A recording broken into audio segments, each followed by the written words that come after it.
Thank you sir. Sir, ये लोग बंगाल के बारे में जो भी बोलते हैं सब गलत है। ट्रस्ट मी, इनको कुछ भी पता नहीं है। सिर्फ इलेक्शन के टाइम ये नेता लोग दिल्ली पैसेंजर करके पहुंच जाते हैं और हर के आ जाते हैं। इस बार भी वही होगा, देख लेना। ये सर एसआईआर जो है, ये जो सर वर्ड है ये रेस्पेक्टेड है, लेकिन ये इन लोगों ने एसआईआर सर को डराने वाला गब्बर सिंह बना दिया। आप we all support clean electoral rolls, but SIR totally politically motivated. आप बताइए एसआईआर का मोटिवेशन क्या है, इंटेंशन क्या है? 2004 तक 13 टाइम्स इलेक्टोरल रोल्स चेंज हुआ, इंटेंसिव रिवीजन हुआ। 1993 में एपिक इंट्रोड्यूस हुआ, 2004 में फोटो इलेक्टोरल इंट्रोड्यूस हुआ। 2006 से 2019 इलेक्शन कमीशन ने डिक्लेयर किया एपिक कंपलसरी है। 3 डिकेड्स ये एपिक से इलेक्शन हुआ। फिर आप भी बोल रहे हैं एपिक का कोई वैल्यू है नहीं, उसका डॉक्यूमेंट्स में सर में उसका कोई वैल्यू है नहीं। सुप्रीम कोर्ट में इलेक्शन कमीशन एफिडेविट देके आर्टिकल 3 to 6 में बोला एसआईआर में अगर नाम नहीं भी होगा, वोट नहीं दे पाएंगे, लेकिन उसका सिटीजनशिप रहेगा। जो लोग वोट नहीं दे पाएंगे, सिटीजनशिप रहेगा, मतलब क्या? सेकेंड क्लास सिटीजनशिप देंगे क्या? आप 2020 में ये एसआईआर होना था, क्यों नहीं किया? चलो कोविड के लिए 21, 22, 23 आप लोग को इलेक्शन लोकसभा से पहले एसआईआर करना ही नहीं था। ये सब में अपना फायदा के लिए कर रहे हो। एसआईआर में आप लोग बोल रहे हो डुप्लीकेट वोटर को निकालना है। हाँ, हम लोग भी बोल रहे हैं, यही तो अपोजिशन बार बार बोल रहे थे। स्टेट इलेक्शन अरविंद केजरीवाल भी प्रूफ दे रहे थे, एक घर में 100 वोटर का नाम। बिहार में भी सब बोल रहे एक घर में ये इतना रशियन, सब अपोजिशन प्रूफ दे के बोल रहे। तब इलेक्शन कमीशन डुप्लीकेट वोटर को क्या कर रहे थे? अभी उनका याद है डुप्लीकेट वोटर के बाद। अच्छा, 65 लाख वोटर डिलीटेड इन बिहार, सब घुसपैठिया थे। बिहार में आप लोग पा रहे हो जीते हैं। एक्चुअली बिहार में ना कोई पार्टी हारे हैं ना कोई जीते तो इलेक्शन कमीशन जीते हैं। अभी आपका उसमें सबसे फेवरेट नारा क्या बिहार का पता है? इलेक्शन से पहले 10,000, इलेक्शन से पहले 10,000, इलेक्शन के बाद बुलडोजर, ये सबसे ज्यादा नारा है।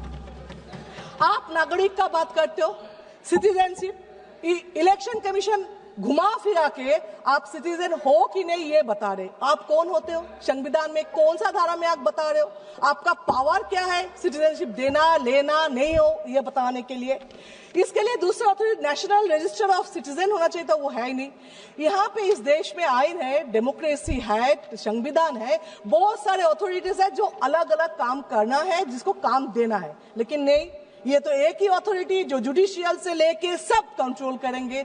उसमें जितना करप्ट को करना है, करप्शन करना है, करेंगे। इसीलिए एक ही अथॉरिटी रहना है, सबको पावरलेस करना है। आप बोल रहे हो जो जनगणना 2011 में हुआ, 21 में, उस टाइम भी कोविड थे, लेकिन उसके बाद भी इतना साल निकाल गया। आपने तो किया नहीं, क्यों नहीं किया? उसका सर्वे जब स्टार्ट किया था, क्या रिपोर्ट आया जिसमें आपने बंद कर दिया?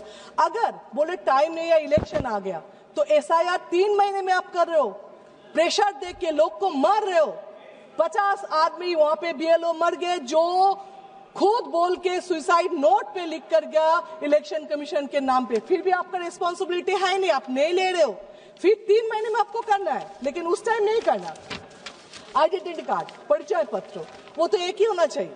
आप इतना 11 ऑप्शन दे रहे हो, उसमें एक होने से क्या दिक्कत था? इतना दिन में क्यों नहीं किया आपने? रोहिंग्या बांग्लादेशी, आप क्या बोल रहे हो? पश्चिम बंगाल बॉर्डर एरिया है, उसमें घुस रहे, ठीक है। तो फिर ये लॉजिक में मिजोरम, नागालैंड, आसाम, मेघालय, त्रिपुरा, वो भी तो है, वहां पे ऐसा क्यों नहीं है? क्यों सिर्फ बंगाल? क्योंकि 26 में इलेक्शन है। अच्छा, आप मान लो ये बॉर्डर है, इसलिए बांग्लादेशी घुस रहे। कहां से घुस रहे? बॉर्डर से। बॉर्डर किसका है? बीएसएफ के। बीएसएफ किसका है? सेंट्रल के। होम मिनिस्टर क्या कर रहे हैं? वो लोग तो एटम बम नहीं है ऊपर से गिर रहे ना, वो इनविजिबल मैन है, वो तो बॉर्डर से ही घुस रहे ना। तो ये मानो जे सेंट्रल फेलियर है। और आप ये बताइए, आपके पास कोई सर्वे रिपोर्ट है कितना घुसपैठिया है, कितना बांग्लादेशी है, कितना रोहिंग्या है? चीख रहे हो, चिल्ला रहे हो, आगे आगे आगे। कहां से आया? आपके रास्ते से। फिर कितना है? फिर क्या? चुप चुप चुप चुप। कितना कितना आपके पास कोई सर्वे है ही नहीं। अभी मैं बता रही हूँ, बीएसएफ के लगा हुआ है। Shatabdi Roy madam, please address the chair only. अभी ये सरकार का कुछ काम बताती हूँ जो सिर्फ पब्लिक को हैरस और टॉर्चर करने के लिए। इसीलिए थोड़ा अतीत में जाए, जैसे आधार कार्ड। तब क्या बोला? आधार कार्ड कंपलसरी करो करो करो, सब खाना वाना घर छोड़ के, काम छोड़ के जाके आधार कार्ड किया। उसके बाद अभी उसका कुछ वैलिड नहीं रहे। तो ये आधार कार्ड को अभी शरीर का अपेंडिसाइटिस बना दिया है। तो ठीक है, नहीं है तो फेंक को बाहर करके, ऐसा हो गया। ये टॉर्चर नहीं तो क्या है? सेकेंड, बैंक में खाता खोलो, इतना पैसा देंगे। बैंक में का स्टाफ कितना है? 10 है, 12 है, और 12,000 लोगों को भेज दिया खाता खोलने के लिए, पैसा आएगा। सब जाके खाता खोलने लगे। उसका रिजल्ट क्या है? 0 है। उसका काम कितना दिया है स्टाफ का? कोई भी पूछा कैसे हो रहे? नहीं। ये भी एक टॉर्चर ही है। आप बोले लिंक करो, जहां पे जाओ आधार कार्ड के बैंक के साथ, होटल के साथ, जमीन खरीद, सबके साथ लिंक करो। लिंक पे क्या हुआ? कुछ नहीं।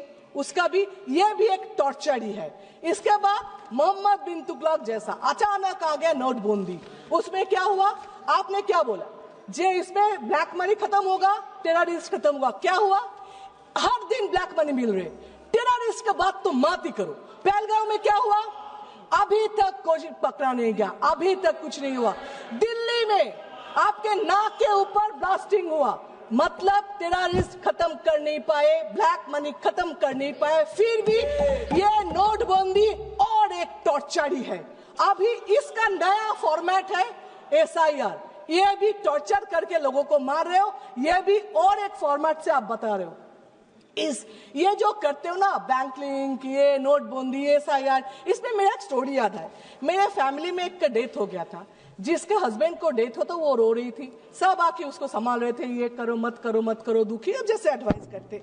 उसमें एक आए थे, आके बोल रहे थे मत रो, ससुराल में इतना काम मिलेगा, बर्तन धोना, कपड़ा धोना, खाना बनाना, तो रोने का वक्त ही नहीं मिलेगा। मुझे लगता है यही पॉलिसी अपनाया सरकार ने, जो इतना बेकार काम देगा, लिंक करो, आधार करो, ये करो, जिसमें उसको पूछने का वक्त ही ना मिले काम क्यों है, नौकरी क्यों नहीं है। क्यों आप बोल रहे हो जो गरीब और भी गरीब हो रहे, 2-4 अमीर और भी अमीर हो रहे, क्यों टेररिस्ट रोक नहीं पा रहे हो, क्यों साइबर क्राइम रोक नहीं पा रहे हो, ये पूछने का वक्त ही नहीं मिल रहे। अब सर ये SIR क्या करेगा पता नहीं, लेकिन एक चीज किया, देश के लोगों को बेइज्जत करके रखा। एक 80 साल के बुढ़े आके पूछे, बेटा देखो बेटा, मेरा बाप दादा यहाँ पे थे, मैं भी यहाँ पे जन्म लिया, मेरा 2 जनरेशन भी यहाँ पे है, फिर भी बेटा देखो तो मेरा नाम है कि नहीं, मैं नागरिक हूं कि नहीं, मेरा बाप दादा शहीद हुए थे इस देश के लिए, देखो ना बेटा उसका नाम कहीं पे है कि नहीं। ये जो शर्म की बात है, ये शर्म देश कभी पहले देखा नहीं था। आप बताएं, इलेक्शन कमीशन ने वो जो 3 बातें थी ना, गलत बात नहीं सुनेंगे, गलत बात नहीं देखेंगे, गलत बात नहीं करेंगे, इसका नया फॉर्मेट लिया। क्या अपोजिशन जो भी करे उसको नहीं सुनेंगे, अरे वोट चोरी हो रहे नहीं देखेंगे, आप कुछ बोलो क्यों न्यूट्रल नहीं हो वो नहीं सुनेंगे। एक्चुअली ये जो बोल रहे हैं न्यूट्रल, उनका इलेक्शन कमीशन का पावर है, नहीं तो पूछ रही हूँ, वो तो कोई पार्टी के लिए तो नहीं है ना। इलेक्शन कमीशन किसका बॉन्ड, इलेक्शन कमीशन किसी का बॉन्ड लेबर तो नहीं है। इलेक्शन कमीशन कोई पार्टी को जिताने के लिए, हराने के लिए शपथ तो नहीं लेते, ऑफिशियली अनऑफिशियली पता नहीं है। आप लोग बोल रहे हो जे फिर भी इलेक्शन कमीशन के ऊपर दाग इतना क्यों लग रहे, क्यों क्वेश्चन मार्क आ रहे, ये तो आप बताओ। आप बिहार को बोल रहे हो जीते हैं, कोई बोल रहे जीते हैं, कोई बोल रहे लूटे हैं, पता नहीं लूट कर जीते हैं कि नहीं, लेकिन ये बता रही हूं बंगाल में आप वो कर नहीं सकते।